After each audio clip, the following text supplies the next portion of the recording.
आपण ज्यांचे विचार ऐकण्यासाठी आतुर आहात ते सन्माननीय राजसाहेब ठाकरे यांना मी विनंती करतो की आपण आम्हाला मार्गदर्शन करायचं आहे.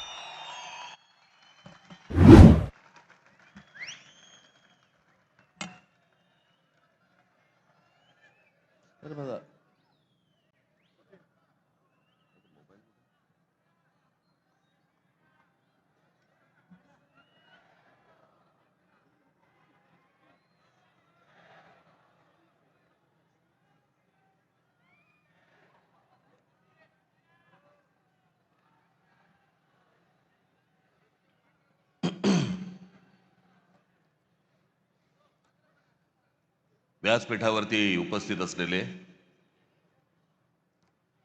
शिवसेना पक्षप्रमुख श्री उद्धव ठाकरे,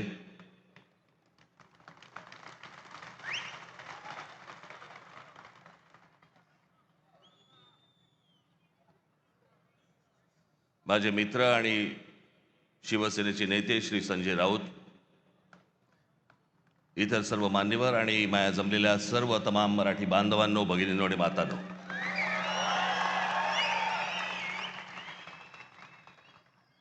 दरवेळेला इथे सभा घेतली की तो आमचा टेबल फॅन होतो. कुठे पाहायचं कळत नाही, इथे पाहायचंय का इथे पाहायचंय का इथे पाहायचंय. पण हे सरळ असल्यामुळे मी इथेच बघतो. चालेल ना?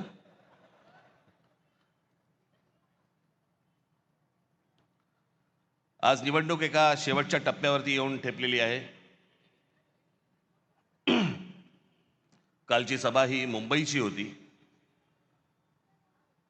आजची सभा ही ठाण्याची आहे. उद्या सायंकाळी 5 वाजता सगळा प्रचार थांबेल, संपेल आणि मग सरकारकडनं घराघरात पैसे वाटायला सुरुवात होईल. ती आधी झाली आहे सुरुवात. भारतीय जनता पक्षाचे लोक पैसे वाटतायत आणि शिंदेचे लोक पकडतायत. काय चालू आहे सरकारात तेच कळत नाही.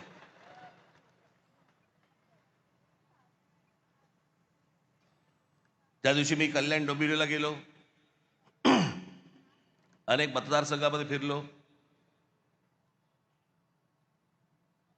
प्रचंड हवा आहे तिकडे. सगळ्या गोष्टी एवढ्या करून पण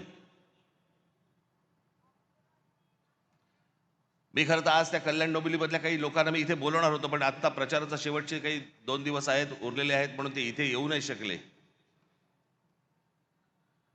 पण मला त्यांना तुमच्यासमोर तर मला त्यांना आणायचंच होतं, मुद्दामून आणायचं होतं. अनेक लोक आहेत.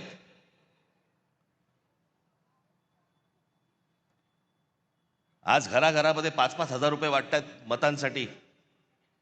मला समजत नाही या लोकांचं. एका बाजूला म्हणतात आम्ही विकास केलाय आणि दुसऱ्या बाजूला पैसे वाटतात आणि म्हणतात मतदान करा. मग विकास काय केलात?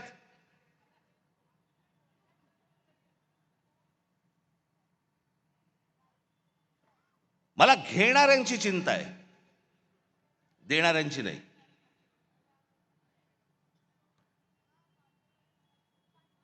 आपण 5-5 हजार रुपयामध्ये आपल्या मुलांना, आपल्या मुलीला आपण काय सांगतोय, आपण काय शिकवतोय?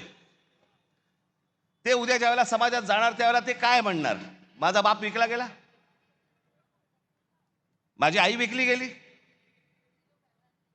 माझ्या वडिलांनी आणि माझ्या आईने पैशासाठी मत विकलं.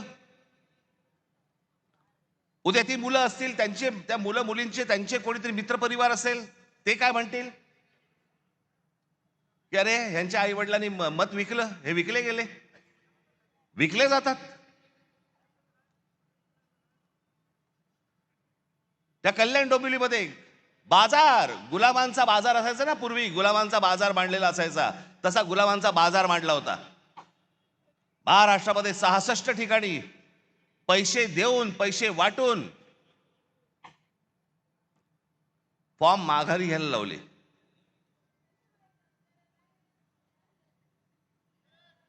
त्या दिवशी मी माझ्या नाशिकच्या सभेमध्ये मी बोललो होतो, वेडे पैसे झालेत, वेडे पैसे.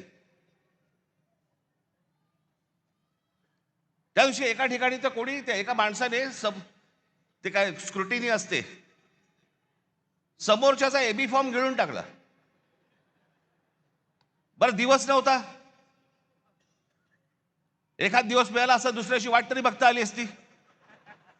एबी फॉर्म पडेल, एबी फॉर्म पडेल. इथपर्यंत गेलात तुम्ही. विकले जात आहेत काय, एबी फॉर्म गिळतायत काय. त्या सोलापूरला एखादा खून झाला आमच्या माणसाचा, आमच्या विद्यार्थी सेनेचा, तो तिथला शहर अध्यक्ष होता, त्याचा खून केला फॉर्म मागे घेण्यासाठी. म्हणून इथपर्यंत सरकार चाललंय.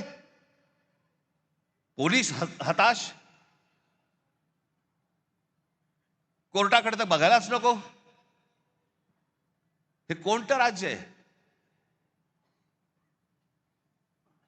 बिनधास्त सगळ्या गोष्टी सुरू आहेत. मला ती, म्हणून मी मगाशी म्हटलं ना, मला ती माणसं आणायची होती. ती त्या प्रचारामध्ये बिचारे गुंतलेत, त्याच्यामुळे मला इथे त्यांना बोलवता नाही आलं.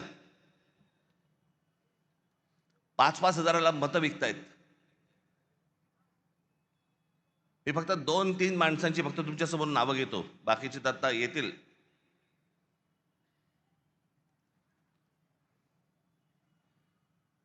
शैलेश धात्रक,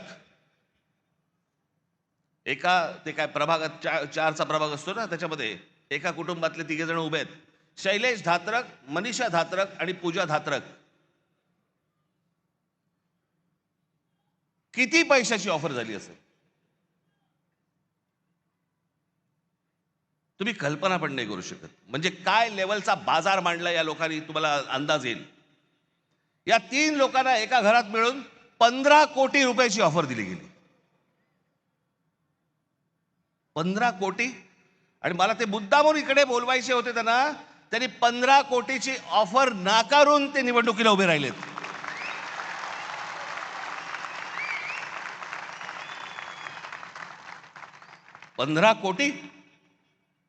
पंधरा कोटी रुपयाची ऑफर नाकारणारे कुठे, आणि 5-5 हजार रुपयामध्ये मतं विकणारे कुठे. दुसरा मुलगी सौ राजश्री नाईक. कितीची ऑफर झाली? 5 कोटी रुपयाची. कुठे आहेत? या इकडे, या इकडे.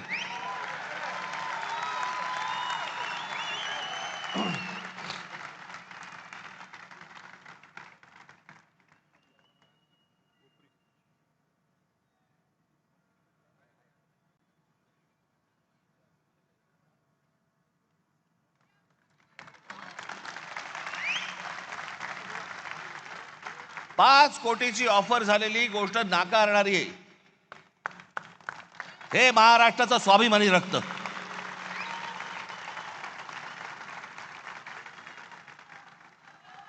बसा ताई.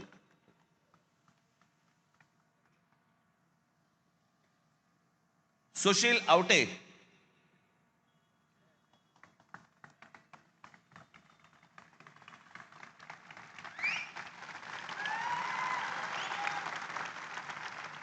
एक कोटी रुपयाची ऑफर झाली, नाकारले. अजून बरेच जण आहेत.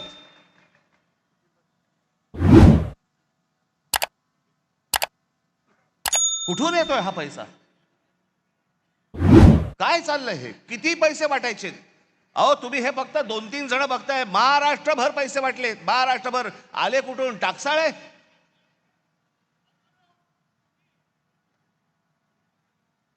कोणाला 5 कोटी, कोणाला 10 कोटी, कोणाला 15 कोटी, कोणाला 1 कोटी, 2 कोटी. काय बघायलाच नको. ही कोणती महाराष्ट्राची निवडणूक आहे? अहो इतकी वर्ष ह्या निवडणुका आम्ही बघतोय, अशी निवडणूक नाही पाहिली.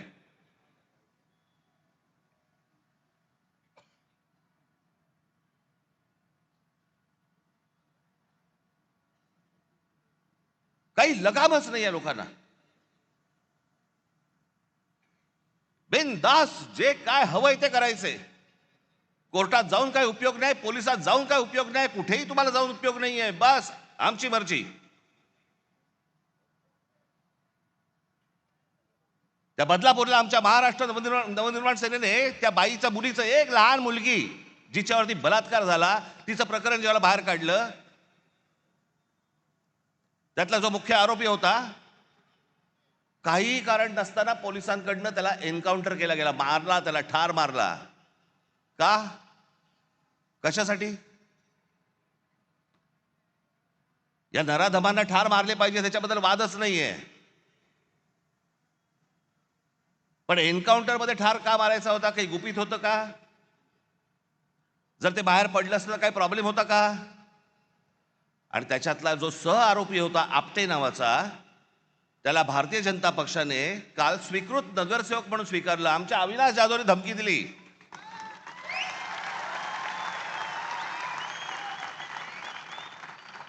की बदलापूरमध्ये आम्ही मोर्चा काढतो म्हटल्यानंतर त्या स्वतःहून माणसाने त्याचा राजीनामा दिला की नको मला स्वीकृत. हिंमत कशी होते यांची द्यायची? एका लहान मुलीच्या बलात्काराच्या प्रकरणामध्ये सह आरोपी असलेल्या माणसाला स्वीकृत नगरसेवक पद देण्याची यांची हिंमत कशी होते? याचं कारण तुम्हाला गृहीत धरलेलं आहे. कोण तुम्ही? कोण आहात तुम्ही? आलात की 5-5 हजार रुपये तोंडावर फेकू आणि तुम्हाला विकत घेऊ. ही आली कुठून हिंमत?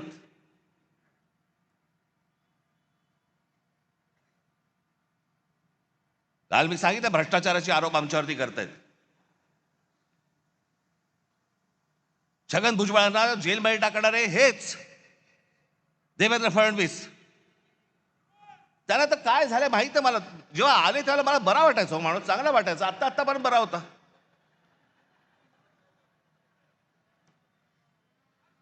काल मी जो बोललो ना, ती रसमलाई आली होती, तो सांगतोय की मुंबईचा आणि महाराष्ट्राचा काही संबंध नाहीये. हे स्वतः सांगतोय आणि फडणवीस म्हणतात नाही तो असं काही बोललाच नाही, त्याचा तो अर्थच होत नाही म्हणे. मला असं वाटायचं की फडणवीसांना इंग्रजी कळतं, पण कसं आहे, खोटं बोलत राहायचं. त्यांना वाटतं ह्याच्यातनं लोकांना वाटेल की बाबा नाही खोट्याचं खरं करता येतं. नाही होणार. आता मला आत्ताच सकाळी कोणीतरी त्याची एक क्लिप पाठवली. लावर येतोय.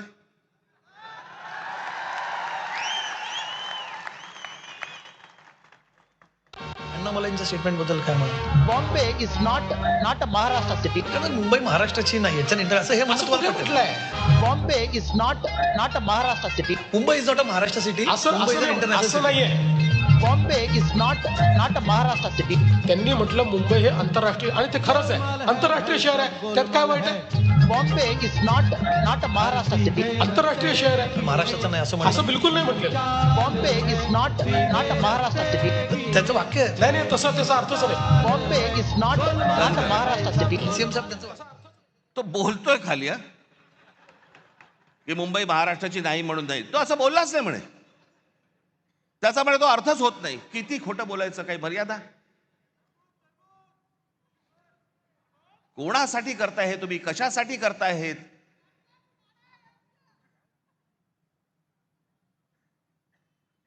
पण मी काल म्हटलं ना, हे फक्त हातावर बसलेले ससाणे होतो. जाऊन फक्त पक्षी मारून आणणे. ससाणा हा फक्त पक्षी मारून आणतो. स्वकीयांचेच फक्त घात करायचे त्यांना. आमचीच लोक आमची वाट लावतायत. आमचीच लोक आमच्या महाराष्ट्राची वाट लावतायत. काल मी त्या गौतम अडाणीचं प्रकरण काढलं. काय मिरच्या झोंबल्या.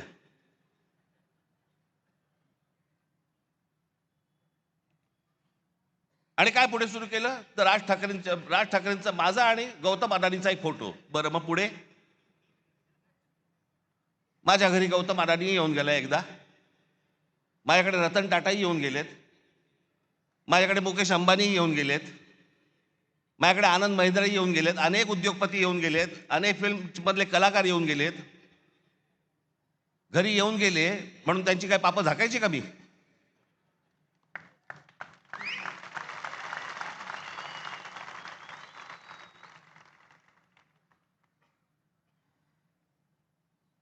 मी काल जे तुम्हाला दाखवलं हे इतकं भयानक आहे, इतकं भीषण आहे. ते जे फोटो दाखवतात कधी 2-3 वर्षापूर्वीचा काहीतरी फोटो दाखवतात, तो जेव्हा घरी आले होते. आता घरी आल्यावरती काय हाकलून देऊ?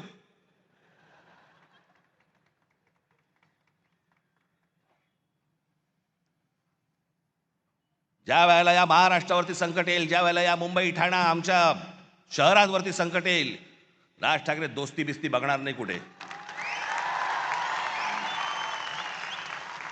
आणि अडाणीशी दोस्ती करण्याचा माझा विषयच नाही. मी इतका अडाणी नाहीये.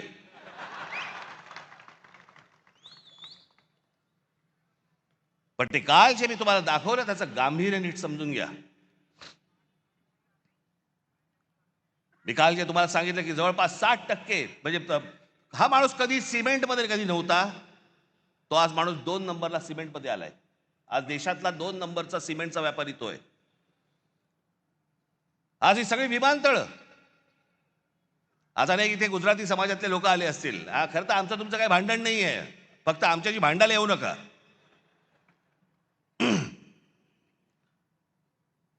हे जे डाव रचतायत याच्या विरोधात खरं तर इथल्या गुजराती समाजाने उभं राहिलं पाहिजे त्यांच्या विरोधात.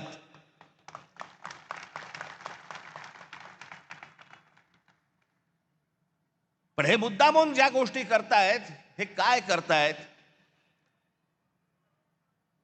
हा आत्ताचा जवळपास त्यांचे काहीतरी 6 का 7 का 8 काहीतरी विमानतळं या देशातली त्यांना दिलेली आहेत. विमानतळं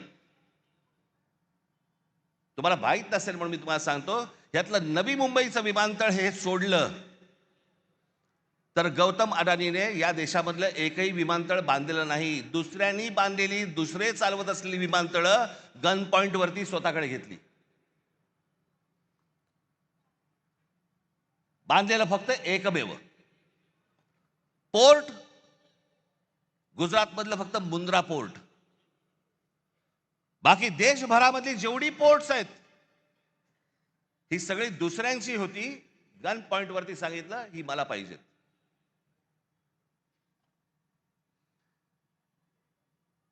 एक इथलं विमानतळ, एक पोर्ट सोडून या माणसाचं स्वतःचं काही नव्हतं. फक्त केंद्राचा दबाव, नरेंद्र मोदींचं नाव, या एका गोष्टीवरती हा माणूस अख्ख्या देशभर पसरत गेला आहे.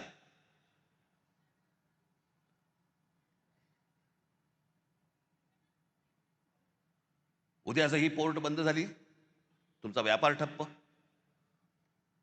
उद्या देशामधली वीज निर्माण करणारा हा गौतम अडाणी, उद्याने वीज बंद केली, तुम्ही अंधारात सगळे. तक्रार कोणाकडे करायची?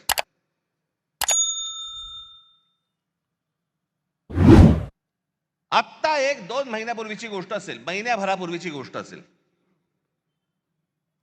तुम्ही जर विसरला नसाल तर तुम्हाला आठवण करून देतो. पण विसरला नसाल कदाचित, हा देश पण विसरला नसेल. इंडिगोच्या विमानामध्ये स्ट्राईक झाला. आत्ता कळलं तुम्हाला? होता ना आत्ता इंडिगोची विमान बंद होती. या इंडिगोच्या मालकाला या एव्हिएशन मधली म्हणजे हवाई वाहतुकीमधली 65% हवाई वाहतूक, या देशाची 65% हवाई वाहतूक ही इंडिगोकडे दिलेली आहे. त्यांनी स्ट्राईक केला, त्यांनी बंद केलं, कारण काही नाही दिली. आणि एके दिवशी त्या इंडिगोच्या मालकाने ही सगळी विमानं बंद केल्यावरती अख्खा देश ठप्प झाला. सगळी विमानतळ भरून माणसं वाहतायत, लहान लहान मुलं तडफडतायत, त्यांच्या आयांना कळत नाही काय करायचंय, विमान उडत नाहीये. खाण्यापिण्याचे वांदे खरं तर विमान कंपनीने द्यायला पाहिजे, तेही नाही, पाणी नाही, काही नाही, काही नाही. देश अख्खा ठप्प. एक विमान कंपनी तुमचा देश ठप्प करू शकते. आज अदानीच्या हातामध्ये सिमेंट आहे, आज अदानीच्या हातामध्ये वीज आहे, अदानीच्या हातामध्ये विमानतळ आहेत, अदानीच्या हातामध्ये पोर्ट्स आहेत.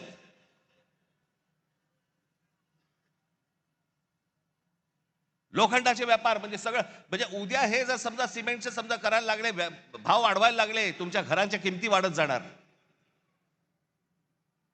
या देशामध्ये तुमचं भवितव्य, तुमचं भविष्य हे कोण ठरवणार? गौतम अडाणी ठरवणार. आणि एक माणूस या देशामध्ये इतका मोठा होतो फक्त 10 वर्षामध्ये, फक्त 10 वर्षामध्ये. 2014 ते 2025 11 वर्षात इतका मोठा झालेला, इतका श्रीमंत झालेला, इतके उद्योग उभारलेला, जगात दुसरा माणूस नाही आणि असा व्यवसाय उभारता येत नाही. अहो टाटा, बिर्ला, बाकीचे सगळे उद्योगपती यांना 50, 60, 100 वर्ष लागली.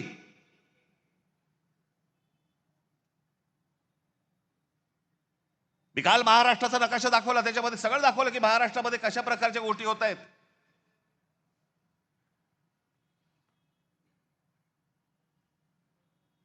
की इथे नवीन आता वाढवणला विमानतळ येते, नवी मुंबईचं झालंय आणि सांताक्रूज विमानतळ हळूहळू हळूहळू सगळं बाजूला काढणार, सगळं नवी मुंबईला नेणार आणि सांताक्रूज विमानतळाचा मोठाच्या मोठा प्लॉट विकायला काढणार. आता आहे अदानीकडे.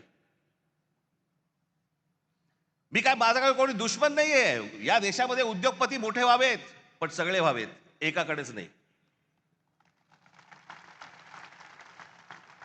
या देशामध्ये उद्योग आले पाहिजे, या देशामध्ये उद्योगपती वाढले पाहिजे, या देशामध्ये पैसा आला पाहिजे. उद्या उद्योग आल्यानंतर रोजगार निर्माण होतो. या देशामधले अनेक तरुण आहेत, तरुणी आहेत, यांना नोकऱ्या मिळतात, त्यांची घरं उभी राहतात. मी उद्योगपतीच्या विरोधातला माणूस नाहीये, पण एकाच उद्योगपतीवरती इतकी मेहरबानी का हे विचारणारा माणूस आहे.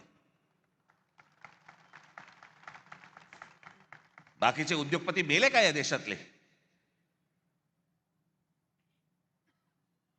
आणि मग या माणसाला पुढे करायचा, सतत पुढे करायचा आणि वेगळे डाव आखायचे. बाकीचे ते व्यवसाय चालूच आहेत, पण महाराष्ट्रात काय चालू आहे जे मी काल तुम्हाला सांगितलं. भूगोल बघा एकदा. हे वाढवण जिकडे आहे तिकडे पुढे जा तुम्ही जरा, लगेच गुजरात लागतं. ही आपली शहरं, ही आपली मराठी शहरं, याच्यावरचा मराठी ठसा यांना पुसवायचा आहे. एक साधी गोष्ट तुम्हाला दाखवतो. या भाषावर प्रांतरचना ज्यावेळेला झाली मराठी लोकांसाठी महाराष्ट्र, गुजराती लोकांसाठी गुजरात, तामिळ लोकांसाठी काय तामिळनाडू, प्रत्येक भाषेचं एक राज्य निर्माण झालं. आणि मुंबई तर महाराष्ट्रामध्ये संयुक्त महाराष्ट्रात लढा होऊन 107 होतात. त्याच्यानंतर मुंबई महाराष्ट्राला मिळाली, जी महाराष्ट्राची होती, पण लोक छीनत होते तिला.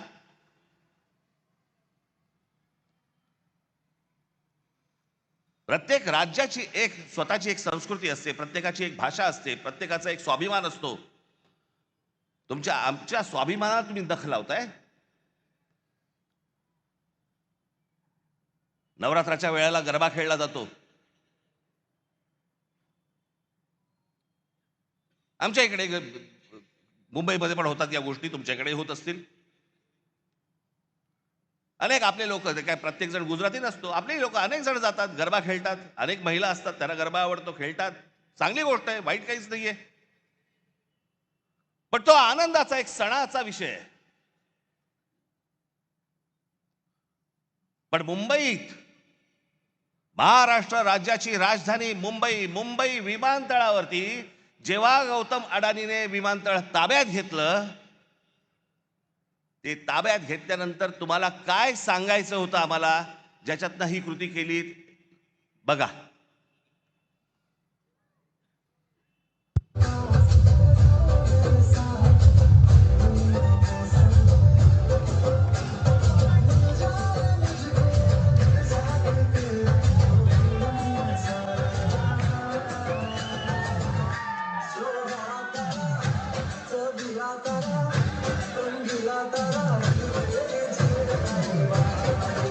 बंद कर. मुंबई विमानतळावरती गरबा केला.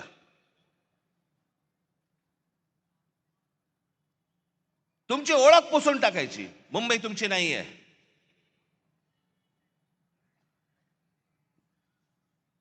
गणपतीमध्ये ढोल लेझिम वाजवलेत का?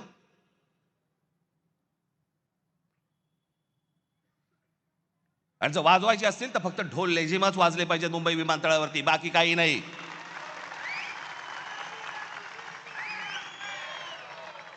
ही मुंबई आहे, ही मराठी माणसाची आहे. हा महाराष्ट्र, हे ठाणं, हे मराठी माणसाचं आहे. आपण सगळेजण इथे राहतोय, सगळेजण तुम्ही आलात. भले तुमची भाषा वेगळी असती, गुण्यागोविंदाने राहू, पण आमच्या घरी यायचं कपाट दुरुस्तीला आणि बायकोकडे नजर टाकायची, चालणार नाही.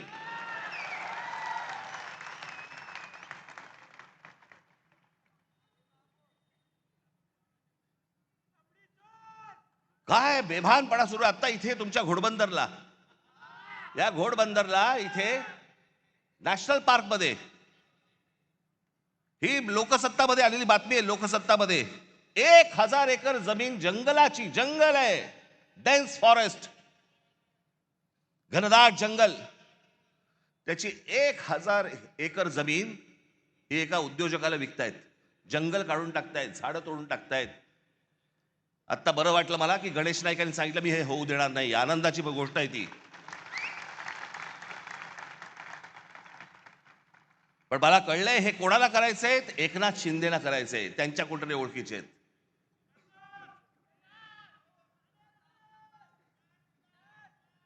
जी दिसेल ती जमीन हे वरून उद्योगपती पाठवणार, वरून हे सांगणार की या उद्योगपतीला ही जमीन देऊन टाका. आमचं ताडोबाचं जंगल आज इतके तिकडे सगळं इतकं मोठं जंगल, तिकडे आमचे चांगले वाघ बेग सगळे सगळे वन्य प्राणी फिरतायत, त्या ताडोबाची जमीन खाणींना देऊन टाकली. कोणतरी एक वरून उद्योगपती आला, इथे खाली त्यांना सांगितलं सह्या करून द्या, विषय संपला. एन्व्हायरमेंट वर गेलं तेल लावत, ताडोबाची जमीन तिकडची एक खाणीला देऊन टाकली, इकडची जंगलाची जमीन देऊन टाकली, इकडे बंदर देऊन टाकलं, इथे तुमचं विमानतळ देऊन टाकलं, इथे तुमची आता ते काय डम्पिंग ग्राउंड देऊन टाकलं. ती जिथे गौतम अडाणी बघेल ही जमीन मला पाहिजे, घेऊन जा. एकाच माणसाला एवढी मेहरबानी का चालू आहे, असं काय तो माणूस देतोय? याचं कारण ह्यांचा जो आज ते विळखा आखतायत ना, जो मुंबई, ठाणा, कल्याण, डोंबिवली ही सगळी शहरं ही सगळी गुजरातला मिळवायची. खास करून मुंबईवरती लक्ष आहे, पण ठाणा, कल्याण, डोंबिवली, पालघर, बिलघर ह्या सगळ्या गोष्टी ह्यांच्या हातात आल्याशिवाय यांना मुंबईला हात घालता येणार नाही, कारण भौगोलिक दृष्ट्या जमत नाहीये. म्हणून हे सगळे प्लान सुरू आहेत, त्याच्यासाठी ह्या सगळ्या गोष्टी सुरू आहेत. आपण या गोष्टींचा नीट विचार केला पाहिजे. ही निवडणूक कशासाठीची निवडणूक आहे ती. ठाणे शहरामध्ये अनेक प्रश्न आहेत, जसे जसे लोक बदा येत आहेत, बाहेरून येत आहेत, या आमच्या शहरांची लोकसंख्या वाढते, तसे प्रश्नही गहन होत आहेत. काल परवाकडे मी इथे ठाण्यामध्ये फिरताना मला इतकं वाईट वाटलं. 2 रस्त्यांच्या मध्ये एक कठडा होता, त्या कठड्यांवरती माझ्या काही माता भगिनी संध्याकाळच्या फक्त गप्पा मारायला बसल्या होत्या, रस्त्यांच्या मध्ये.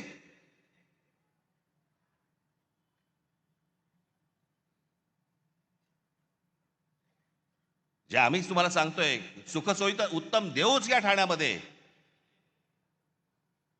पण तुम्ही असाल, तुम्ही टिकलात तर, तुम्हाला या ठाण्यात ठेवलं तर उद्या भविष्य काळात असं नको व्हायला की उद्या ठाण्याचे सगळे प्रश्न कोण सोडवते? गुजरात सरकार, कारण महाराष्ट्रापासून वेगळे झाले. अनेक जण मला म्हणतात की नाही नाही ते दरवेळेला तुम्ही घाबरवता, असं असं होणार. मी म्हटलं मी दरवेळेला तेव्हापासून नाही बोलत आहे, मला आता कळतंय उंबरठ्यावरती संकट येऊन उभं आहे.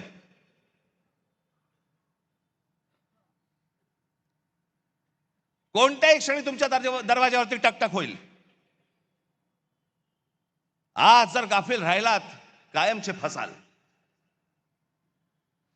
कारण केंद्र हातामध्ये, राज्य हातामध्ये, उद्या या महानगरपालिका पण हातामध्ये गेल्या त्यांच्या, तर काय विचारायलाच नको. कोणाकडे जाणार तुम्ही, कोणाकडे तक्रार करणार? आणि मग एकदा हातातनं गेलं की परत येत नाही, ते परत येणार नाही. म्हणून आज ही ती वेळ आहे. आपलं ठाणं, कल्याण, डोंबिवली, मीरा भाईंदर, सगळ्या ठाणं तर उत्तम करूच करू. उद्धव स्वतः आपल्याला सांगतीलच, त्यांच्या भाषणामधून अनेक गोष्टी सांगतील. ठाणं तर उत्तम करूच करू, पण पहिला स्वाभिमान, पहिला मराठी ठसा, हे ठाणं आपलं आहे. हे ठाणं टिकवणं, यांनी जो आराखडा आखलेला आहे तो सगळा उद्ध्वस्त करणं हे तुमच्या हातामध्ये आहे. नाही तर उद्या आमच्या पोलीस खात्यामध्ये देखील या बाहेरच्या राज्यांमधली लोक भरली जाणार, आमच्या महानगरपालिकांमध्ये देखील बाहेरच्या राज्यातली लोक भरली जाणार. हे काही कमी करणार नाहीत या गोष्टीला. कोण तुम्ही, कोण आहात, तुम्हाला गृहीत धरलेलं आहे, तुमची किंमतच नाही या लोकांना मुळात.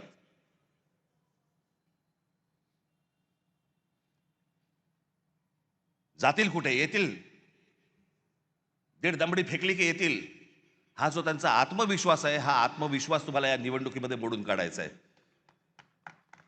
तुमचे जे कोणी मित्र परिवारातले लोक असतील, तुमचे जे कोणी नातेवाईक असतील, त्या सर्वांना सांगा की या आत्ताच्या येणाऱ्या उद्या 15 तारखेला शिवसेनेची मशाल आणि महाराष्ट्र नवनिर्माण सेनेचं इंजिन हे जोरात धावलं पाहिजे, जोरात चाललं पाहिजे.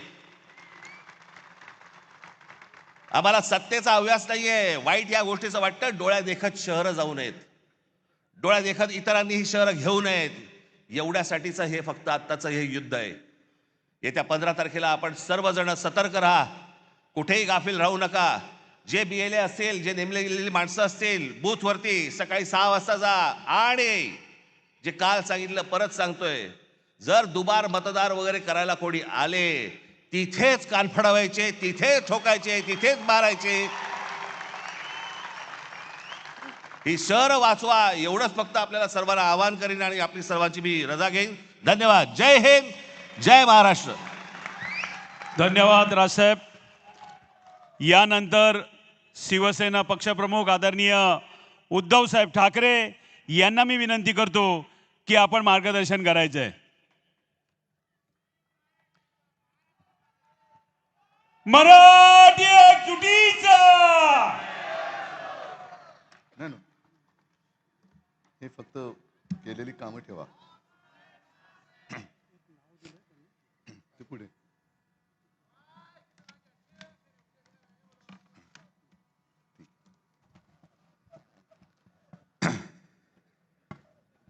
व्यासपीठावर उपस्थित महाराष्ट्र नवनिर्माण सेनेचे अध्यक्ष राज ठाकरे, संजय तर आमच्या दोघांचा कॉमन मित्र आहे. व्यासपीठावरील सर्वच तिन्ही पक्षाचे, राष्ट्रवादीचे सुद्धा नेते आहेत आणि उद्याचे या नगराचे नगरसेवक आणि जमलेल्या माझ्या तमाम हिंदू बांधवांनो, भगिनींनो आणि मातांनो, जरा आवाजाची गडबड आहे. आणि एक 4 दिवसापूर्वी मला मुलाखतकाराने विचारलं होतं,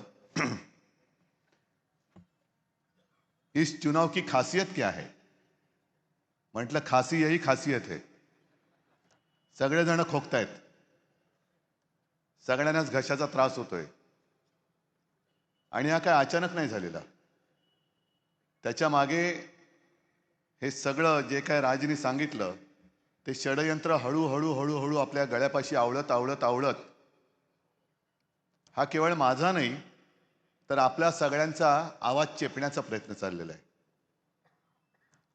आज राज, तू 2 उमेदवार दाखवले ज्यांना 5 कोटीची ऑफर होती, 1 कोटीची होती. तशा त्या आणखीन एक ताई आहेत, ज्योतिताई, त्यांना पण ऑफर होती. त्यांनी नकार दिला. नाहीतर कोटी कोटी रुपये घेतल्यानंतर आपल्याला काय कळलं असतं. पण त्यांनी नकार दिल्यानंतर आपण काय करणार आहात हा प्रश्न आहे. कारण आजच सकाळी तुमच्याकडे सुद्धा आलं असेल, कारण आता सोशल मीडिया खूप सगळीकडे पसरलेला आहे. इन्स्टावरती काही रील फिरतायत. मी मगाशी आल्या राजू पाटलाने विचारलं की कल्याणमधलाच तो विभाग आहे ना, विभाग क्रमांक 29. हा, ज्योतिताई आहेत का? या या बघा ताई, तुम्हाला आणि तुम्हाला सगळ्यांना खरंच खूप खूप धन्यवाद देतो आणि खूप निरोगी दीर्घायुष्य लाभो अशी आई जगदंबेच्या चरणी प्रार्थना करतो.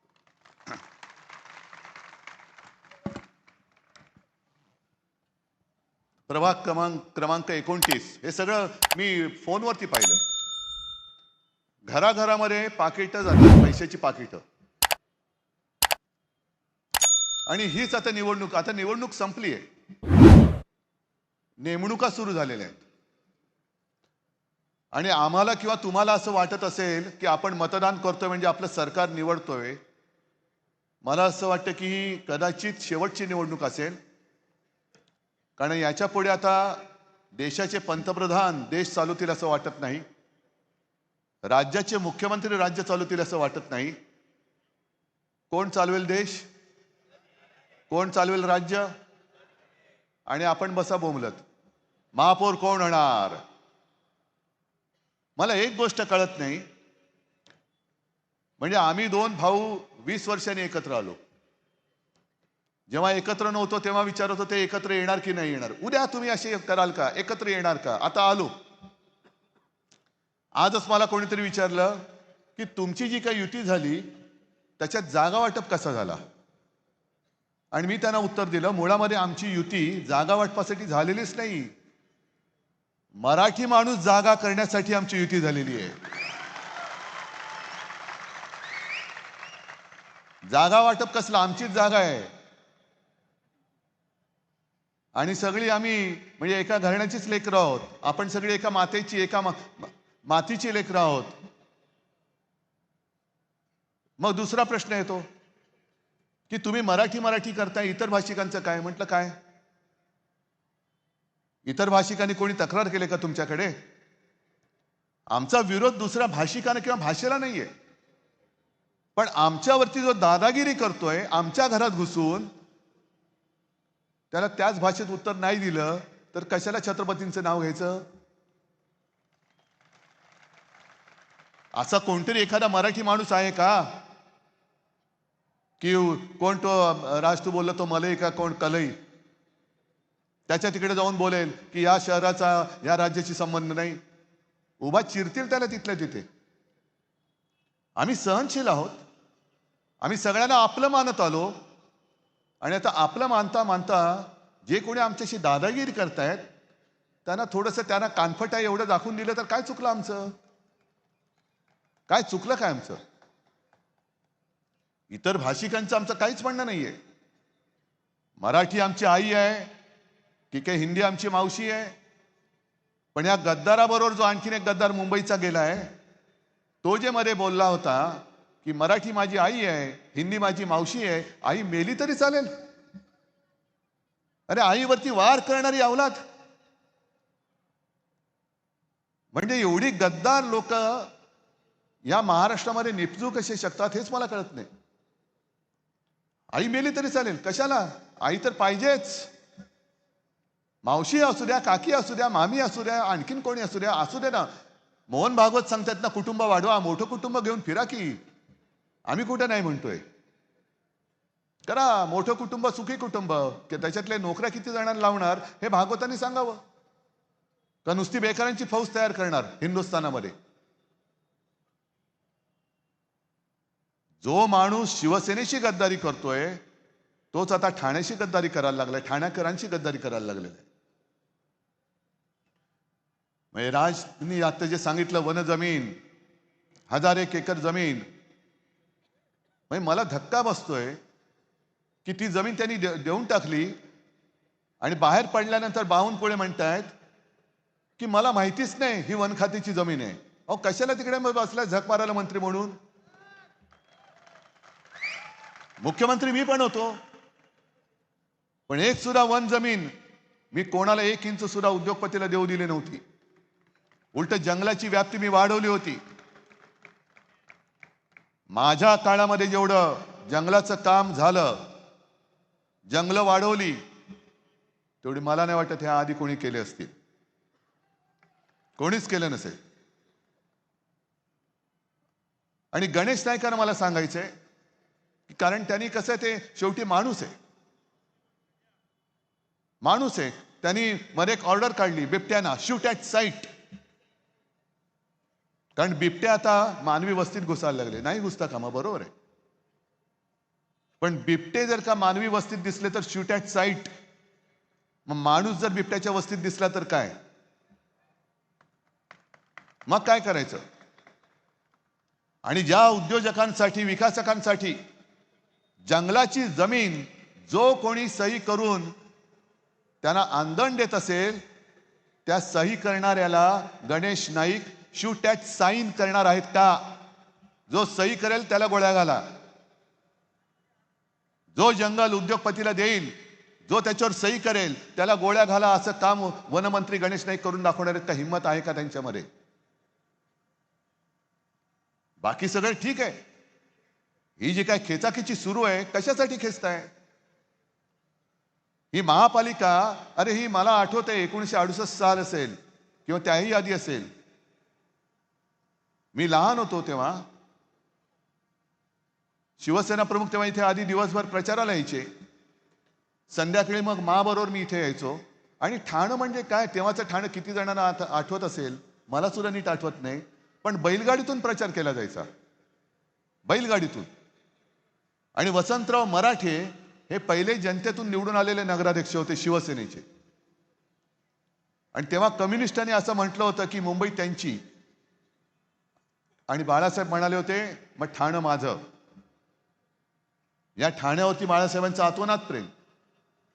म्हणजे 2012 साली जी शेवटची महापालिका निवडणूक झाली, त्याच्यात त्यांनी मला बोलून सांगितले की उद्धव, म्हणजे मला चिंता होती हे सभा घेऊ शकतील की नाही. आम्ही सांगत होतो सभा घेऊ नका.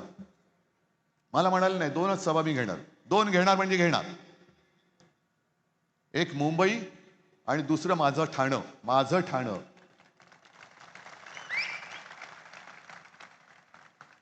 हे एवढं प्रेम बाळासाहेबांचं तुमच्यावरती. आणि मला आजही आठवतंय, आता विकासकाच्या गोष्टी किंवा विकासाच्या गोष्टी या अनेक होत्या. तेव्हाची गरज काय होती? अशीच कुठेतरी सभा होती, गावदेवी मैदान असेल, देव जाणे कुठलं, कारण मी लहान होतो. आणि बाळासाहेब भाषण करताना चिठ्ठी आली. चिठ्ठीत वाचलं की आम्हाला नाट्यगृह नाही. आणि बाळासाहेबांनी तिथले तिथे वचन दिलं, तुम्ही मला महापालिका द्या, मी तुम्हाला नाट्यगृह दिलं. आणि तसं ते गडकरी रंगायतून उभं राहिलं, दादोजी कोंडदेव स्टेडियम उभं राहिलं, काशीनाथ घाणेकर नाट्यगृह उभं राहिलं, अनेक ठिकाणी तलाव साफ झाले, आणखीन काय काय काय काय केलं. आज यांची जी काय होर्डिंग लागलेत, विकासाची नाही विनाशाची गती आहे. आणि विकासाची नाही विकासकाची गती आहे.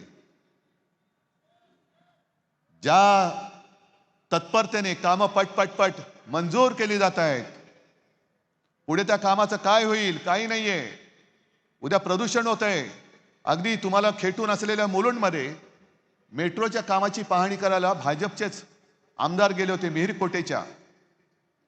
आणि त्यांनी पाहिल्यानंतर ही पेपरमध्ये आलेली बातमी आहे, 100 ठिकाणी वायू प्रदूषणाची जी काही मानकं असतात किंवा काही नियम असतात, त्याचं उल्लंघन विकासकांनी केलेलं आहे, कॉन्ट्रॅक्टरनी केलेलं आहे. काय झालं पुढे? देवेंद्र फडणवीसांना मला विचारतात, देवेंद्र फडणवीसांना मुंबईतलं काय कळतं का? म्हटलं अजिबात कळत नाही. किंबहुना मी असं म्हणेन की भाजप आणि प्रशासन याचा काडी मात्र संबंध नाहीये. कारण मुंबई ठाण्याचं जर काही विल्हेवाट लागली, हे जातील पैसे कमवून, यांना पैसे मिळतील. पण तिकडे मुंबईमध्ये आज श्वास घेताना एवढा त्रास होतो. अनेक सिगरेटी ओढल्याचं सगळे जे काय प्रदूषण आहे, ते नुसतं श्वास घेतल्यानंतर फुफ्फुसात जाते. म्हणजे मुंबईमध्ये आता फक्त श्वास घेणं आरोग्यास हानिकारक आहे एवढंच पाट्या लावायच्या बाकी आहेत. पण उद्या जर का काही झालं तर हे ठाण्यातले गद्दार, जिकडे आनंद दिघे बोलले ते गद्दारांना क्षमा नाही, हे जातील निघून 5 स्टार शेतामध्ये हेलिकॉप्टर घेऊन. देवेंद्र फडणवीस जातील नागपूरला, आणि तिसरे जातील काका मला वाचवा म्हणून बारामतीला. ठाणेकर आणि मुंबईकर बसतील बोंबलत. आणि यांचा जो काही डाव आहे, मुंबईमध्ये मी पुस्तक घेऊनच फिरतोय सगळीकडे, कारण गेली 25 वर्ष मुंबईकरांनी मुंबई शिवसेनेकडे दिली, ठाणेकरांनी सुद्धा ठाणे शिवसेनेकडे दिलं, गद्दाराकडे नव्हतं दिलं. हा गद्दार निघेल हे तुम्हालाही माहिती नव्हतं, मलाही माहिती नव्हतं. तुम्ही विश्वास ठेवला, मीही विश्वास ठेवला, आपण दोघंही फसलेलो आहोत. पण मुंबईमध्ये ही पुस्तिका मी दिलेली आहे, तशीच ठाण्याची सुद्धा मी तुम्हाला द्यायला तयार आहे. कुठलंही पान तुम्ही उघडा, याच्यात मुंबईमध्ये केलेले एक काम, जी वचनं आम्ही दिली होती, ती प्रत्येक वचनाची पूर्तता ही आम्ही केले, या पुस्तकात दाखवलेलं आहे. अगदी काही योजना, जसा कोस्टल रोड हा आपण केलेला आहे, मुंबईकरांच्या पैशातून केलेला आहे. पण कोस्टल रोडचं श्रेय हे घेतात आता. त्याच्यानंतर हिंदू हृदय सम्राट बाळासाहेब ठाकरे आपला दवाखाना, ही योजना आपली. पण यांनी सरकार पाडलं आणि फेक कापली. बरं फीत कापली ते कापली. ठाण्यामध्ये काय झालं? ठाण्यामध्ये आपला दवाखान्यामध्ये साड्यांचं दुकान काढलं या गद्दारांनी. बाळासाहेब ठाकरे आपला दवाखाना, आत गेलं तर साड्या नेसवा त्या गद्दाराला आणि काढा दिंड त्याची. ज्यांना कॉन्ट्रॅक्ट दिलं, एकाच माणसाला दिलं होतं वाटतं 40 दवाखान्याचं कॉन्ट्रॅक्ट, पगार दिले नाही, बंद. कोणता कारभार चालले? कोणासाठी कारभार करताय? आणि जो एक अभिमानाने मी सांगत होतो नेहमी एक गंगाजळी ज्याला म्हणतो आपण, महापालिकेची स्वतःची एक पैशाची साठवण पाहिजे, जी मुंबईची 92,000 कोटीपर्यंत आपण नेली होती. 92,000 कोटी. या हरामखोरांनी 70,000 कोटीपर्यंत आणली. आता या ठेवी कशासाठी असतात? जे शहरासाठी पुढची 50 वर्ष 100 वर्ष आवश्यक असलेले प्रकल्प आहेत, त्याच्यासाठी या ठेवी वापरल्या जातात. कामगारांची देणी देण्यासाठी ठेवली जातात. आणि नाहीतर त्याच्या व्याजावरती सुद्धा महापालिकेची बरीच कामं चालतात. एखादं काम जसं कोस्टल रोड त्या ठेवीतून केलं, पण ते काम देताना आवक जावक बघावी लागते की किती खर्च येणार आहे, किती पैसा लागणार आहे, महापैसा एवढा दिल्यानंतर इकडे पैसा परत कुठून येणार आहे, याचा काही ताळमेळ न घालता मुंबईच्या डोक्यावरती आता 3 लाख कोटीचं देणं करून ठेवले. 3 लाख कोटीचा घोटाळा याने मुंबईत केलाय. ठाण्याची तर तिजोरी मला वाटतं चाटून पोचून, म्हणजे जे फडणवीस सांगतात ना, ठेवी काय चाटायची असतात का? अहो, इकडे ठाण्यातल्या तुमच्या गद्दार साथीदाराने ठेवी तर सोडा, तिजोरी पण चाटून पुसून टाकली असेल. निवडणूक झाल्यानंतर, आपली सत्ता आल्यानंतर कळेल तिजोरीमध्ये काही शिल्लक ठेवले की नाही. नव्या मुंबईची तिजोरी त्यांनी खाली केलेली आहे, ठाण्याची तिजोरी खाली केली आहे. आणि काही महिन्यांपूर्वी तुम्हाला आठवत असेल, नरेंद्र मोदी मुंबईत आले होते आणि त्यांनी भाषण केलं होतं, बैंक में पैसा रखकर विकास नहीं होता है जी. मग एफडीची जी संकल्पना आहे ही मोडीत का नाही काढत? का सगळे जे चाकरमानी आहेत, जे नोकरी करतात, पगार मिळवतात आणि त्यातनं काही पैसे वाचून फिक्स डिपॉझिटमध्ये ठेवतात भविष्यासाठी, कशासाठी ठेवतात? का नाही त्याने सांगत की उधर पैसा रखकर कुछ होता नहीं जी, तुम्ही काय देणार आहात पैसे? पण मोदींचं जे एक षडयंत्र आहे, एक तर संपूर्ण कारभार नासून टाकलेला आहे. देश संपूर्णपणे अदानीच्या हातामध्ये द्यायचा, महापालिका पूर्णपणे भिकारी करून टाकायच्या. महापालिकेचे जे काय नेहमीचे येणारे स्रोत होते ते सगळे आज केंद्राच्या हातात गेले. मुंबई, ठाणे, महाराष्ट्रातले सगळे उद्योग हे गुजरातला नेलेले आहेत. आणि मग मुंबई महापालिका भिकारी करायची, ठाणा भिकारी करायची, नवी मुंबई भिकारी करायची. पूर्वी ऑक्ट्रॉयच्या निमित्ताने जो थेट पैसा महापालिकेच्या तिजोरीत यायचा, तोही आता बंद झालाय. आता जीएसटी थेट जातो दिल्लीत. आणि मी मुख्यमंत्री होतो तेव्हा दर वेळेला चौकशी करायचो, किमान 20 ते 25 हजार कोटी रुपये हे दिल्लीतनं येणं बाकी असायचं. किमान 20 ते 25 हजार कोटी.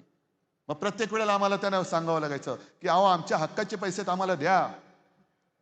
मग ते पैसे तिकडनं आल्यानंतर महापालिकेला पैसे द्यायचे. मग महापालिका ही नागरिकांच्या सेवा सुविधांसाठी ते पैसे वापरणार. याचा अर्थ स्पष्ट आहे की महापालिकांच्या तिजोऱ्या खणून काढायच्या, खणून. पूर्वी छत्रपती शिवाजी महाराजांनी स्वराज्यासाठी सुरत लुटली होती, आता हे 2 सुरतवाले छत्रपतींचा महाराष्ट्र लुटतायत.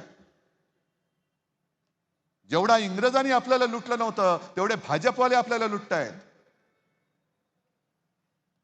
आणि मग पूर्ण यंत्रणा मारून टाकल्यानंतर रोज उठून सगळ्या महापालिका, सगळी राज्य ही मोदींच्या दाराशी भिकेचा कटोरा घेऊन उभी राहिली पाहिजेत. आणि ते देतील तेवढे तुकडे घेऊन जायचं, वरती आवाज नाही करायचा. हे असं आपल्याला आयुष्य पाहिजे? आज ज्या काही निवडणुका चाललेल्या आहेत, साध्या साध्या नगरसेवक पदासाठी तुम्ही करोडो रुपये वाटताय. मग जर समजा 5 कोटी रुपये यांनी घेतले नाहीत, पण अनेकांनी दुसऱ्यांनी घेतले नसतील, कशावरून? आणि पूर्ण राज्यभर आज 29 महापालिका आहेत. असा कोटी आहे की कोटी, किती कोटींचा पाडा म्हणायचा तुम्ही म्हणा. तो म्हटल्यानंतर तो दिलेला पैसा हा कोणाच्या खिशातून काढणार? म्हणजे खिशात तुमच्याच हात घालणार आहेत. आणि जर तुमच्या खिशात हात घालणार नसतील तर मग हा काय ड्रग्जचा पैसा आहे का? साताऱ्यामध्ये जी आहे एका ड्रग्जच्या फॅक्टरीवरती धाड पडली, सुषमाताईंनी त्याचं सगळं बिंग फोडलं होतं, पण काही नाही. देवेंद्र फडणवीस, मी म्हणेन एवढं कोडगं सरकार आजपर्यंत महाराष्ट्राला कधी लाभलं नव्हतं. कोडगे आहेत सगळे, निर्लज्ज आहेत. विधिमंडळामध्ये सुद्धा शिवसेनेच्या आमदारांनी पुराव्यानिशी प्रकरणे त्याने दिली. कोणाचे डान्स बार आहेत, कोणाच्या काय अवैध खाणी आहेत, काही नाही. Clean chit, clean chit. आणि आम्ही काही जर का केलं तर बोंबा बोंब, आम्ही करतच नाही, पण बदनाम करून टाकायचं. म्हणून काल जे मी म्हटलं त्याच्या आधी म्हटलं होतं की पूर्वीचा भाजप होता तो आता मेला आहे. मी हे स्पष्ट सांगतोय, कारण पोपट मेला आहे कोणतरी सांगण्याचं धाडस करायला पाहिजे, ते मी करतोय. पूर्वीचा भाजप मेला आहे. कारण पूर्वीच्या भाजपामध्ये राष्ट्र प्रथम होतं. आत्ताचा भाजप हा चोर प्रथम, भ्रष्टाचारी प्रथम, गुंड प्रथम. तुमच्या ठाण्यातला एक तो गुंड, काय त्याचं नाव, त्याला वर्ण आधी अडवलं होतं, त्याच्यानंतर घेतलं त्याला. म्हणजे भाजपचं कसं झालेलं आहे की आधी करायचं, म्हणजे आता ही वनजमीन दिली,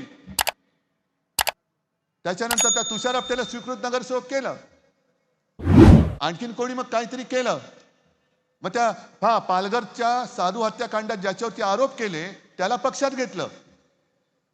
आणि मग लोकांनी म्हणजे आधी कपडे काढायचे, स्वतःच कपडे काढणार, आणि लोक असली तर पुन्हा निर्लज्जपणे कपडे काढणार. पण मधल्या काळात काढले होतेच ना कपडे, पाहिले ना लोकांनी. पूर्वी ती एक पेनची जाहिरात होती ना, सब कुछ दिखता है, तसं भाजपचं चाललेलं आहे. अगदी कोडगेपणाने लोकांची मनं वगैरे. या कल्याण डोंबिवलीमध्ये सुद्धा जनसुनावणी झाली. अदानी सिमेंटचा प्लांट टाकतोय ना, अदानी सिमेंटचा प्लांट कल्याण डोंबिवलीमध्ये. प्रदूषण होणार आहे. आज बऱ्याच दिवसांनंतर माझ्या वेळेला एकदा झालं होतं, आणि तेव्हा मी त्या प्रदूषण करणाऱ्या फॅक्टऱ्यांना टाळं लावायला सांगितलं होतं. मला आधी सूचना दिली कोणीतरी, कारण सगळे कसे जपून जपून असतात. मी गेलो तिकडे, गुलाबी रस्ता, म्हणजे त्याच्यावर सुद्धा आता गाणं येईल, गुलाबी रस्ता आणि बाकी काय छान छान म्हणून. गुलाबी रस्ता झालेला. मी गेलो, खरंच गुलाबी. म्हटले कसं काय झालं, कारण मोदी आहे तो मुमकिन आहे. रस्ता गुलाबी पण होऊ शकतो, गुलाबी आणखीन काही होऊ शकतं, मोदी आहे तो मुमकिन आहे. आणि मला मग मी विचारलं याच्यावर उपाय काय. मग मला अधिकाऱ्यांनी सांगितलं की साहेब आपण असं करू, यांना सांगू 6 महिन्यामध्ये तुम्ही ज्या गोष्टींमुळे प्रदूषण होतंय ते प्रदूषण होऊ न देणारी उपकरणं लावा, नाहीतर आम्ही तुम्हाला बंद करू. म्हटलं नाही, तसं नाही करायचं. त्यांना सांगायचं आधी तुमच्या कारखान्याला मी टाळं लावतोय, तुम्ही ताबडतोब ती उपकरणं लावा. 6 मिनिटात लावा, 6 तासात लावा, 6 महिन्यात लावा, 6 वर्षात लावा, नाही तर नका लावू. पण जोपर्यंत तुम्ही लावत नाहीत तोपर्यंत तुमचं टाळं मी उघडत नाही. मग पुढे काय झालं माहिती नाही, परत गुलाबी रस्ता, गुलाबी रस्ता आणि पैसे छान छान. हा कसा चालणार कारभार. आज ज्या गोष्टी आम्ही तुमच्यासाठी केल्या ह्या तुमच्या समोर आहेत. वचननामा सुद्धा आम्ही तुमच्या समोर दिलेला आहे. आणि ठाणेकरांना मला विचारायचंय, आम्ही 2 भाऊ कशासाठी एकत्र आलो. जर उमेदवाराला 5 कोटीची ऑफर होत असेल तर आम्हाला कितीची ऑफर होऊ शकते. का म्हणून आम्ही रक्त आठवायचं, का म्हणून आम्ही यांच्या समोर उभं राहायचं. पण आमच्यातलं जे रक्त आहे, ठाकरे रक्त, हे आम्हाला गप्प नाही बसू देत. ज्या प्रबोधनकार ठाकरेंनी संयुक्त महाराष्ट्राच्या चळवळीमध्ये नेतृत्व केलं होतं त्यांची आम्ही नातवंड आहोत. आम्ही त्यांचे लाड जरूर करू.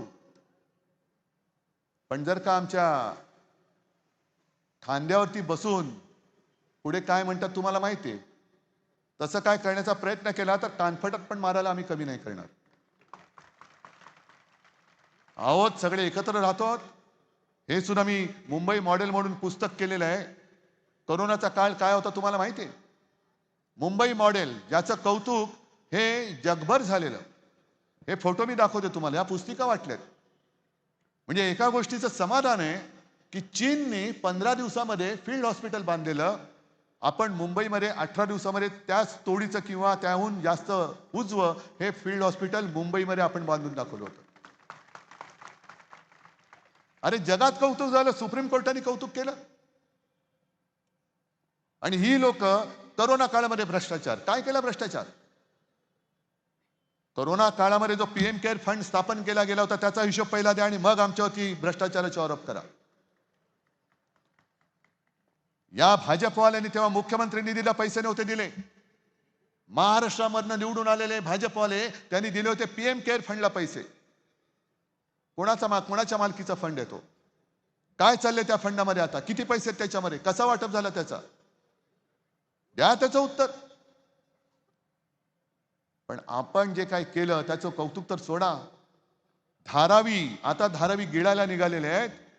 मुलुंडमध्ये म्हणजे तुमच्या वेशीवरती त्या लोकांना आणणार आहेत तिकडे. मग धारावी जेव्हा करोनाची लढत होती तेव्हा देवेंद्र फडणवीस आले होते, अदानी आला होता. कुठेतरी कधीतरी त्यांना पाहिलं होतं. पण जेव्हा मी महाराष्ट्र वाचवत होतो, मुंबई वाचवत होतो, त्याच वेळेला उत्तर प्रदेशमध्ये गंगेत, भाजप शासित राज्यामध्ये गंगेत प्रेत वाहत होती. हिंदू मुस्लिम करताय ना, मग गंगेत वाहणारी प्रेत कोणाची होती? हिंदूंची होती का मुसलमानांची होती? गुजरातमध्ये मैदानामध्ये चिता जळत होत्या. कोणाच्या होत्या त्या? हिंदूंच्या होत्या का मुसलमानांच्या होत्या? का तुम्ही आमच्या या रोजच्या जीवनाच्या निवडणुकीमध्ये धर्म का आणतायत? भाषिक विष का कालवतात? सुरुवात त्यांनी केलेली आहे, शिवसेनेची आणि राजची आणि अर्थात पवार साहेबांची. जर सत्ता आली तर अमुक अमुक महापौर होईल. मग आम्ही जेव्हा म्हटलं की मुंबई आणि आज ठाण्याचा सुद्धा महापौर मराठी होईल, मग हे म्हणायला लागले नाही महापौर हिंदू होईल. का हो? तुम्ही मराठी माणसाला हिंदू नाही मानत? आम्ही सांगतो ना, जे शिवसेना प्रमुख सांगायचे की देशामध्ये आम्ही हिंदू आहोत पण महाराष्ट्रामध्ये आम्ही मराठी आहोत. देशामध्ये आम्ही हिंदू आहोत पण गुजरातमध्ये आम्ही गुजराती आहोत. देशात आम्ही हिंदू आहोत, बंगालमध्ये बंगाली आहोत. प्रत्येक भाषेचा प्रांत आहे आणि त्या प्रांतामध्ये त्या भाषेचा मान हा राखला गेलाच पाहिजे. आम्ही आमच्या घरात आमच्या भाषेचा मान मागतो, तुमच्या घरात येऊन नाही मागतो. आणि इतर राज्यामध्ये मला एक माणूस असा दाखवा, मराठी माणूस जो तिकडे जाऊन दादागिरी करतोय. आहे कोण? तिथे जाऊन तो बिल्डर झालाय आणि तिथल्याच माणसाला घर नाकारतायत. उभा चिरतील त्याला तिथल्या तिथे. आमचं भांडण फक्त न्याय हक्कासाठी आहे. आम्ही ही सगळी करोना काळामध्ये जी कामं केलेत याच्यामध्ये सर्व भाषिकांची, सर्व अगदी मुसलमान सुद्धा त्याच्यामध्ये होते, त्यांना सुद्धा उपचार केलेले आहेत. ख्रिश्चन सुद्धा होते, त्यांचे सुद्धा उपचार केलेत. गुजराती होते, उत्तर भारतीय होते, जैन होते, सगळेच होते, त्यांना सुद्धा उपचार करून आपण बरं करून घरी पाठवलेले आहे. जी कामं आपण ठाण्यात केली, मुंबईत केली, कोस्टल रोड केला, त्या कोस्टल रोडवरनं सगळेच जातात ना, सगळे धर्मीय जातात, सगळे भाषिक जातात. आणि विशेष म्हणजे तो कोस्टल रोड हा टोल फ्री आहे, गडकरींसारखा टोलवाला नाही आहे तो. मुंबई गोवा रस्ता 200 वर्ष खड्डा पडणार नाही. अरे 200 वर्ष तो होणार की नाही हे आम्हाला कळत नाही अजून. किती वर्ष चालू आहे चालू आहे चालू आहे. तर ही निवडणूक ही ठाकरे बंधूंची नाहीये. आम्ही असे अनेक विजय सुद्धा मिरवलेले आहेत, पराभव पचवलेले आहेत. आजोबा जेव्हा लढत होते तेव्हा तर ते निवडणुका लढतच नव्हते. शिवसेना प्रमुखांनी कधी निवडणूक नाही लढवली. आमची तळमळ आहे ही तुमच्यासाठी आहे. आज संपूर्ण देशात, संपूर्ण महाराष्ट्रामध्ये कोण यांच्या झुंडशाही विरुद्ध आवाज उठवतोय? काय पडले आम्हाला गरज? पण आम्ही तुम्हाला बांधील आहोत, अदानी किंवा भाजपला बांधील नाही आहोत. आम्ही देशभक्त आहोत, आम्ही महाराष्ट्र भक्त आहोत, आम्ही मोदी भक्त किंवा भाजप भक्त नाही आहोत.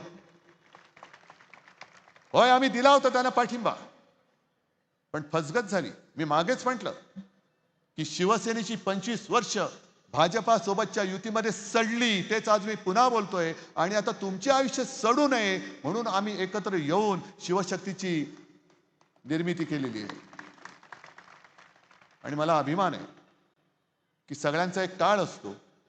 काही वेळेला डोळ्यावरती पडदे असतात, काही वेळेला आपल्याला असं वाटतं की अरे हा बरोबर आहे, नंतर कळतं अरे हा तर बरोबर नाही, हा तर भयानक आहे, बकासूर आहे, भस्मासूर आहे. मी तर वाट बघतोय गणेश नाईकजी, टांगा पलटा कराच. आणि घोडे बेपत्ता नाही, घोडे नाही, ते खेचरे आहेत. भाजपवाल्यांची ओझी वाहणारी खेचरे आहेत. उद्या ज्या परत्या बाजूच्या अंबरनाथ मध्ये काय केलं पाहिलं ना, यूज अँड थ्रो वापरलं आणि फेकून दिलं त्यांना. उद्या या मिंदेचं सुद्धा मुंबईत ठाण्यात सगळीकडे हेच करतील, यूज अँड थ्रो. कारण भाजप हा निर्गुण आहे. ज्या शिवसेना प्रमुखांनी मोदींना वाचवलं, नाहीतर मोदी आज दिसले नसते, त्या शिवसेना प्रमुखांची शिवसेना हे खतम करायला निघालेत. ही यांची औलाद आहे. ज्या शिवसेना प्रमुखांनी देशाच्या आणि महाराष्ट्राच्या राजकारणामध्ये भाजपला 2 घास खाऊ घातले, ते जर का खाऊ घातले नसते तर भाजप देशाच्या राजकारणात कुपोषणाचा पहिला बळी ठरला असता, मेला असता तेव्हा. त्याच्यामुळे भाजप कोणाचा नाहीये, गद्दार कोणाचे नाहीये. इथे राहणारो तुम्ही आणि आम्ही. आपली बांधिलकी या मातीशी आहे, त्या मातीला जागा तुम्ही. हे असे गद्दार येतील आणि जातील, पण तुमच्यासाठी लढणारे कोणी येणार नाही. आज आम्ही दोघं उभे आहोत. आज जर का चुकलात तर उद्या म्हणतील लोक, अरे कशासाठी यांच्यासाठी लढायचं, का लढू आम्ही. पण आम्ही हिंमत हारणारे नाही आहोत. ही आज एवढी तोबा गर्दी इकडे दिसते, ही पैसे न देता किंवा पैसे न घेता आलेले लोक आहेत.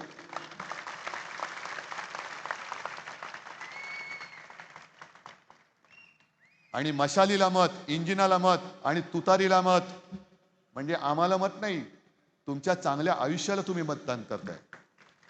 तुम्ही ठरवायचंय की तुमचं आयुष्य कसं पाहिजे, तुमच्या कुटुंबियांचं आयुष्य कसं पाहिजे. हवा स्वच्छ पाहिजे, शिक्षण स्वच्छ पाहिजे, पाणी स्वच्छ पाहिजे, का तिकडे भाजप शासित राज्यात दूषित पाण्याने जी लोक मेली, आजारी पडली, तसं पाणी तुम्हाला पाहिजे का. आणि हा एकदा विचार केला तर मला वाटतं निवड स्पष्ट आहे. जिथे जिथे मशाल असेल तिथे मशाल, जिथे इंजिन असेल तिथे इंजिन, आणि जिथे तुतारी असेल तिथे तुतारी. तिसरा झाल्यानंतर चौथा विचार नाही. एवढी स्पष्ट स्वतःच्या आयुष्याची दिशा ठरवणारी निवडणूक आहे. त्याच्यामुळे ती दिशा ही तुम्हीच ठरवायची. तुम्ही एकदा ठरवल्यानंतर पुढची सगळी वचनं पाळण्याची जबाबदारी ही आमच्या 2 भावांची. आणि हा ठाकरेंचा शब्द आहे, मोदी गॅरंटी नाहीये. हा ठाकरेंचा शब्द आहे. ठाकरे जे बोलतात ते करतात, पण ठाणेकर बोलतात ते करणार का, नक्की. मग विजय मिरवणुकीला आम्ही यायचं. महापौर आपला सगळ्यांना शुभेच्छा देतो. जय हिंद, जय महाराष्ट्र. गर्जा हिंदुस्तान चॅनलला सबस्क्राईब करा आणि ताज्या घडामोडी जाणून घेण्यासाठी बेल आयकॉनवर प्रेस करा.